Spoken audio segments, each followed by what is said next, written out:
నమస్తే. తక్కువ సమయంలోనే వైసీపీ తీవ్ర నిరాశ నిస్పృహల నుంచి బయటపడుతోంది. ఇంత త్వరగా ఆ పార్టీ కోలుకుంటుంది అని ప్రత్యర్థి పార్టీలు అస్సలు ఊహించలేదు.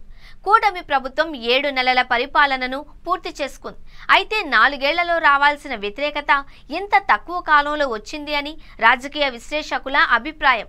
మరి ముఖ్యంగా డిప్యూటీ సీఎం పవన్ కళ్యాణ్ అధికారుల చేష్టలతో జనం తమను తిడుతున్నారు అని పిఠాపురం బహిరంగ సభలో, అలాగే తిరుపతి తొక్కిసలాట ఘటన సందర్భంగా సంచలన కామెంట్స్ చేశారు. ఇవన్నీ ప్రభుత్వంపై వ్యతిరేకత ఉంది అనే సంకేతాలను జనంలోకి బలంగా తీసుకువెళుతున్నాయి. వీటికి తోడు పరిపాలన అస్సలు కనిపించడం లేదు. ఏదో ప్రభుత్వం నడుస్తోంది అనే రీతిలో పాలన సాగుతోంది. చంద్రబాబు పాలన ఇంత అధ్వానంగా ఉంటుంది అని తాము సైతం కలలో కూడా ఊహించలేదు అని టీడీపీ నేతలు కూడా అంటున్నారు. చంద్రబాబు సర్కారుపై వ్యతిరేకత రావడానికి, ఇదే సందర్భంలో వైసీపీలో జోష్ పెరగడానికి కారణాలు లేకపోలేదు.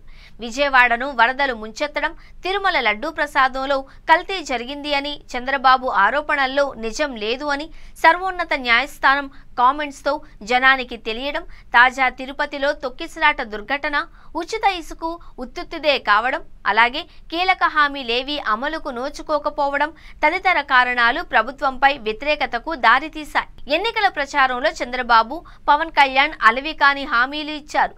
అధికారంలోకి వచ్చిన తరువాత సామాజిక పింఛన్ల పెంపు మినహాయిస్తే ఆర్థిక ప్రయోజనాలు కలిగించే ఏ ఒక్క హామీ అమలుకు నోచుకోలేదు అన్న కోపం ప్రజానీకంలో ఉంది. ఇదేంటి అని ప్రశ్నిస్తే గత ప్రభుత్వం ఖజానాను ఖాళీ చేసిందన్న ప్రభుత్వ వాదన జనానికి నచ్చడం లేదు. అన్నీ తెలిసే కదా హామీలు ఇచ్చారన్న అభిప్రాయం వ్యక్తమవుతోంది. ఇవన్నీ వైసీపీకి రాజకీయంగా కలిసొస్తున్నాయి. కేవలం 6 నెలల పాలనలోనే ప్రభుత్వ ప్రజా వ్యతిరేక విధానాలపై వైసీపీ పోరుబాట పట్టడం ఆశ్చర్యం కలిగిస్తోంది. ఈ ఆందోళన కార్యక్రమాలన్నీ విజయవంతం కావడంతో వైసీపీలో జోష్ పెరిగింది. మరీ ముఖ్యంగా వైఎస్ జగన్ ఎక్కడికి వెళ్లినా జనం పోటెత్తుతూ ఉండడంతో అధికారంపై ఆ పార్టీలో భరోసా వచ్చింది. మళ్లీ జగన్ అధికారంలోకి రారు అని పారిశ్రామికవేత్తలు తమకు రాసివ్వాలు అని అడుగుతున్నారు అని లోకేష్ కామెంట్స్ టీడీపీకి నష్టం కలిగిస్తుండగా వైసీపీలో ధీమాను పెంచుతున్నాయి. ఏది ఏమైనా కూటమి పార్టీ పెట్టే కష్టాలు తాత్కాలికమే అని, మన ప్రభుత్వం వచ్చిన తర్వాత వాళ్ల కథ చూస్తాము అని వైసీపీ నేతలు అంటున్నారు.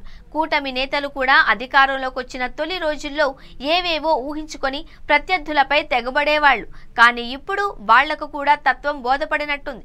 ప్రభుత్వంలో ఏవైనా పనులు చేసుకోవడమా లేక మౌనంగా ఉండడమా, ఇదే మంచిది అని ఆలోచిస్తున్నారు. కూటమి నేతల ఆలోచనల్లో మార్పునకు చంద్రబాబు సర్కార్ పాలనే కారణమని చెప్పక తప్పదు. అందుకే కాలం ఎప్పుడూ ఒకేలా ఉండదు అని చెప్పడం.